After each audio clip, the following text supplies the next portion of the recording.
Hi, hello, నమస్తే. So మేము ఢిల్లీ వచ్చాం. నేను నా పక్కన పాషా ఉన్నాడు కెమెరా. సో ఢిల్లీలో ఆల్మోస్ట్ టైం ఇప్పుడు 5 అయిపోయింది. మార్నింగ్ 5 అయింది. మేము 1:30కి ఈ జంతర్ మంతర్ దగ్గరికి రావడం జరిగింది. సో ఆల్మోస్ట్ ఒక 3-4 స్టోరీస్ కవర్ చేసాం. అక్కడ ఉన్న వాళ్ళందరితో మాట్లాడించాం. మన తెలుగు వాళ్ళు కూడా కొంతమంది ఇక్కడ ఉన్నారు, వాళ్ళతో మాట్లాడించాం. సో మిగతా వాళ్ళతో కూడా కమ్యూనికేట్ అయ్యే ప్రయత్నం చేశాం. వాళ్ళ బాధ ఏంటో తెలుసుకున్నాం.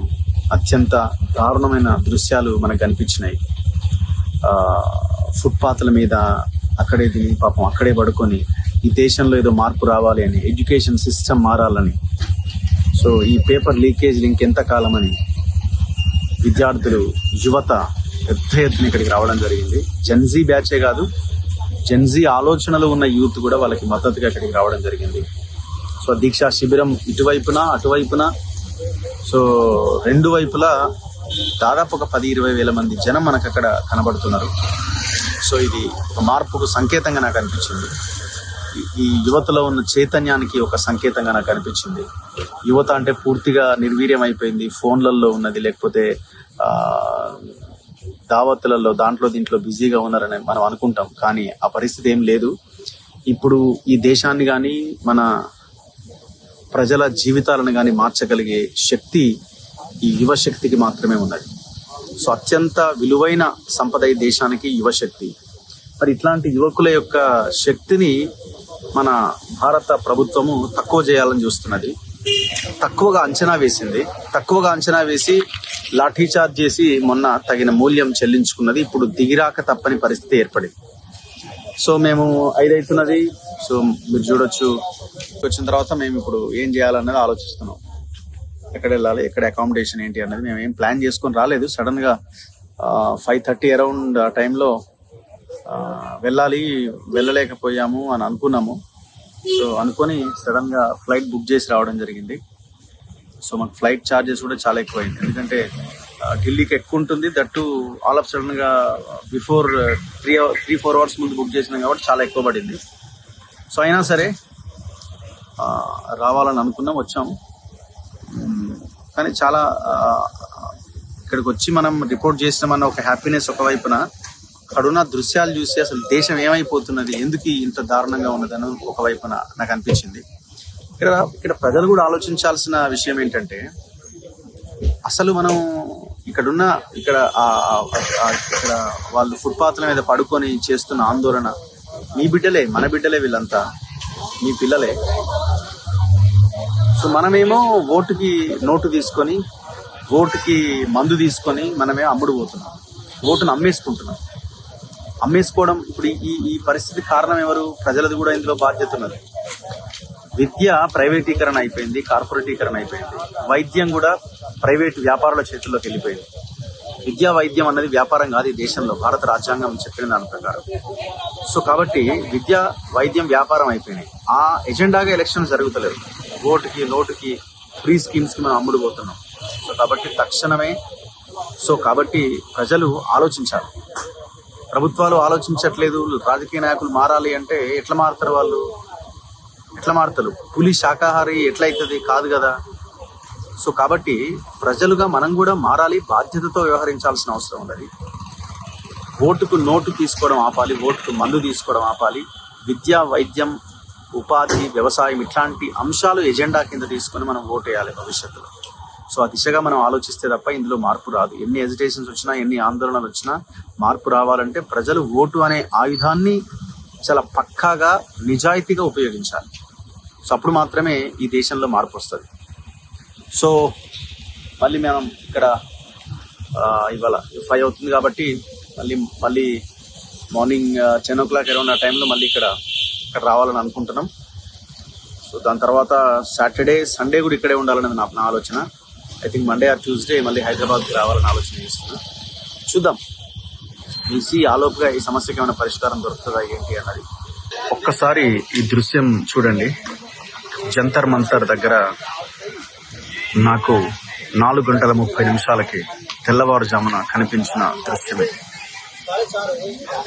నీట్ ఎగ్జామ్ పేపర్ లీక్ అవడంతో జరిగిన ఆందోళనలు, ధర్మేంద్ర ప్రధాన్ రాజీనామా చేయాలి అన్న డిమాండ్ నేపథ్యంలో ఈ నిరసన కొనసాగుతున్నది. ప్రభుత్వం వెనక్కి తగ్గట్లేదు. చర్చల పేరుతో ఒకవైపు, ఇంకోవైపున వీళ్ళ మీద నిర్బంధము, ఎన్ఎస్ఏ చట్టాలు, లాఠీ చార్జీల పేరుతో ఒక నిర్బంధకాండ కొనసాగిస్తున్నారు.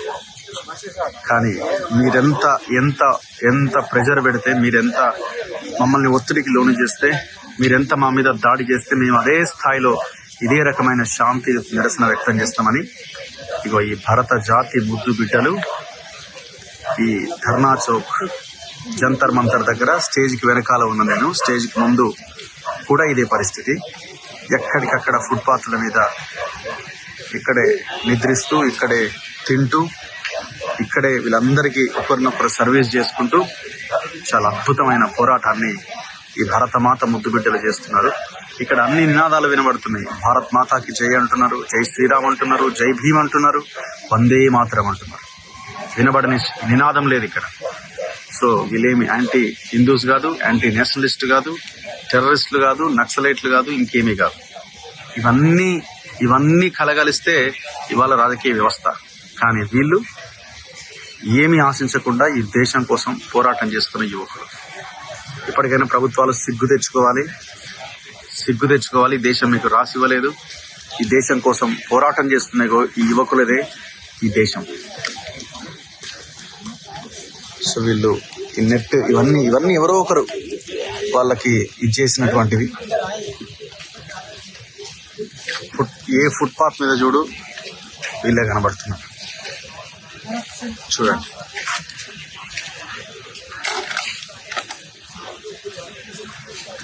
వీళ్ళు ఎంత రెస్ట్లెస్ గా ఉన్నారన్నది కనబడుతుంది. ఒకవైపున వీళ్ళు ఇప్పుడు నిద్రిస్తున్నారు, ఇంకోవైపున కొన్ని టీమ్స్ అక్కడ వాళ్ళ మూమెంట్ వాళ్ళు చేస్తూనే ఉన్నారు. చూడండి ఎంత దారుణమైన దృశ్యం. ఏం అవసరం అండి వీళ్ళకి? ఈ దేశాన్ని కాపాడాలన్న ఒకే ఒక్క ఉక్కు సంకల్పంతో వీళ్ళు ఆందోళన చేస్తున్నారు. కుటుంబాలను వదిలేసారు.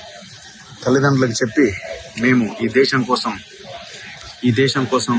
ఈ ప్రాణాన్ని సైతం వదిలేయడానికి అని ఈ జంతర్ మంతర్ దగ్గర ఈ ఆందోళన చేస్తున్నారు. చూడండి ఒకసారి. సమయం సరిగ్గా 4:40 అవుతుంది తెల్లవారుజాము. ఒకవైపున అక్కడ ఆందోళన కొనసాగుతూనే ఉన్నది, నినాదాలు వస్తూనే ఉన్నాయి. ఇంకోవైపున రెస్ట్ తీసుకునే వాళ్ళు రెస్ట్ తీసుకుంటూనే ఉన్నారు. చూడండి, ఒకవైపున విపరీతమైన భయంకరమైన చెత్త, ఆ చెత్త, దుమ్ము, ధూళి, వీటి మధ్యలోనే ఈ ఫుట్పాత్ల మీదనే అదే విడిచేసిన చెప్పుల మధ్య, అదే తిని పడేసిన పేపర్ల మధ్యలో ఇంకా వీళ్ళ నిద్ర కంటిన్యూ అవుతున్నారు. రెస్ట్ తీసుకుంటున్నారు కొద్ది సమయం. ప్రభుత్వం కనీసం ఇక్కడ శానిటేషన్ వర్క్ కూడా గాలికి వదిలేసింది. వాష్రూమ్లో వాటర్ రాకుండా ఆపేసింది. మొత్తం పోలీసులను మోహరించింది. అయినా ఎట్టి పరిస్థితుల్లో ఈ నేలను విడవము, ఈ దేశం మాది అంటూ ఇగో ఈ భరతమాత ముద్దు బిడ్డలు తమ పోరాటాన్ని కొనసాగిస్తున్నారు. వీళ్ళు కాదా హిందువులు? వీళ్ళు కాదా భారతీయులు? వీళ్ళకి పాకిస్తాన్కి, బంగ్లాదేశ్కి, లేకపోతే ఇంకో దేశానికి ఏమైనా సంబంధం ఉందా? వీళ్ళే ఫ్రీ లీగల్ ఎయిడ్ క్లినిక్ అని పెట్టుకున్నారు. మెడికల్ క్యాంప్స్ పెట్టినారు. ఎవరికి తోచిన విధంగా వాళ్ళు సర్వీస్ చేస్తున్నారు. ఇప్పటికైనా గవర్నమెంట్ గద్దె ఆలోచించాలి, పునరాలోచించి వీళ్ళ డిమాండ్స్ నెరవేర్చాలి. అండ్ అదే సమయంలో ఈ పోరాట స్ఫూర్తిని మనమంతా వంట పట్టించుకోవాల్సిన అవసరం ఉంది. ఈ సోషల్ మీడియాలో నెగిటివ్ ట్రోల్స్ పెట్టే వీళ్ళందరూ బుద్ధి తెచ్చుకోవాల్సిన అవసరం ఉంది. మీరు ఇంట్లో హాయిగా తిని పడుకుని నెగిటివ్ ట్రోల్స్ చేస్తున్నారు, వీళ్ళు మాత్రం మీకోసం పోరాటం చేస్తున్నారు. ఆలోచించండి, ఎడ్యుకేషన్ సిస్టమ్ ఈ దేశంలో ఎట్లా ఉన్నది? మొత్తం ఎందుకు ప్రైవేట్ పరం అయిపోయింది? ఎందుకు ప్రభుత్వ విద్య అందుబాటులో లేదు? తల్లిదండ్రులు కూడా ఆలోచించాలా. వైద్యం, రోగం వస్తే సావుడేనా? రోగం వస్తే ఉన్న ఎకరమో ఇంకోటో అమ్ముకోవడమేనా? ఎంతకు మించి మనకు అవకాశం లేదా? ఒకసారి ఆలోచించండి. చూడండి, 4:15, 4:30 టైంలో క్రౌడ్ చూడండి ఒకసారి. స్టేజ్ అక్కడ ఉన్నది, ఇదంతా క్రౌడ్.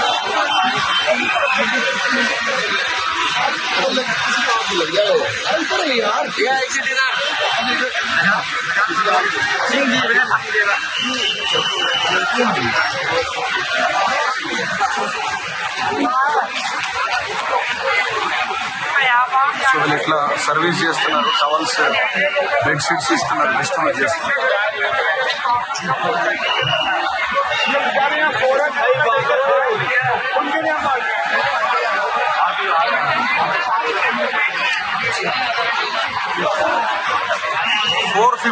తెల్లవారుజామున 4:15.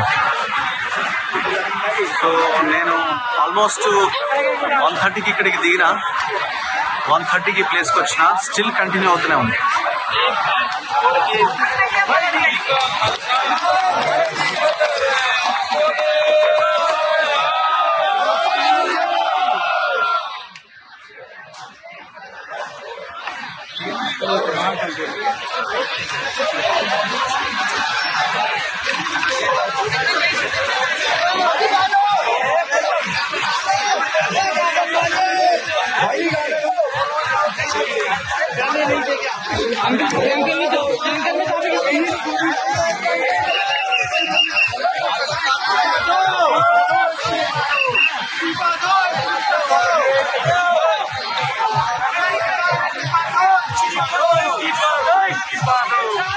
ఇక్కడే పడుకుంటున్నారు ఫుట్పాత్ల పైన.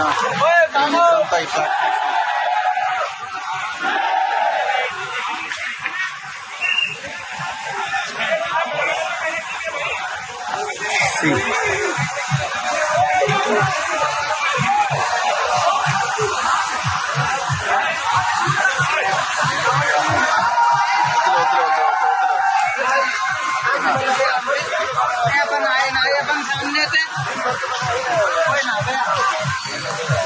अपन पानी बांटते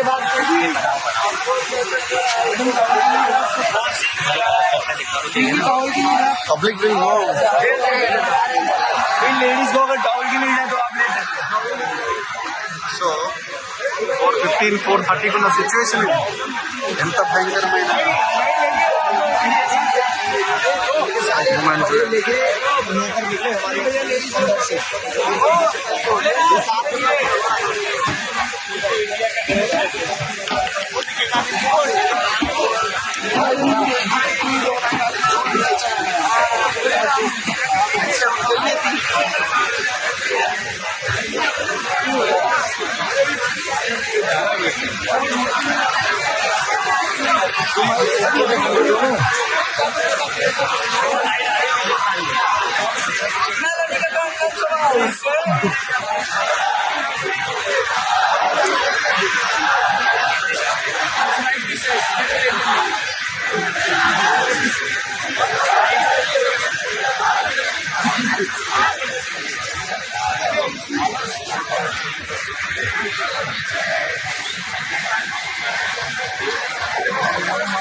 సో స్టార్టింగ్ నుంచి ఎండింగ్ వరకు అన్నమాట. ఇది ఆల్మోస్ట్ ఎండింగ్ కూడా కాదు, ఇంకా ఇది స్టేజ్. ఇది సో ఈ స్టేజ్ అవతల మళ్ళీ ఇప్పుడు మనం ఎంతైతే ప్లేస్ వచ్చామో అంత ప్లేస్ ఉంది, అక్కడ కూడా మళ్ళీ జనమే.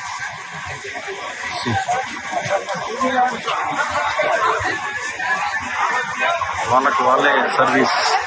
ఈ వేడికి తట్టుకోలేక వాటి తవ్వుకు గాలి కోసం వాళ్ళు పడుతున్న ఇబ్బంది చూడండి. అయినా కదలట్లేదు ఇక్కడ నుంచి.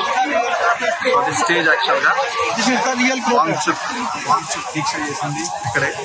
అభిజిత్ ఇప్పుడు అండ్ వాళ్ళ టీం అంతా కూర్చుంటుంది ఇక్కడే.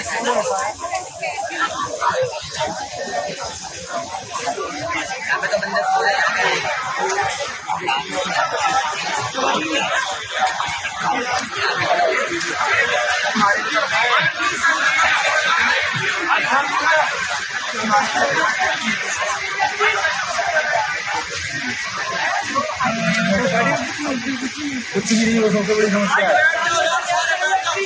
हम लोग वगैरह कुछ कर नहीं सकते.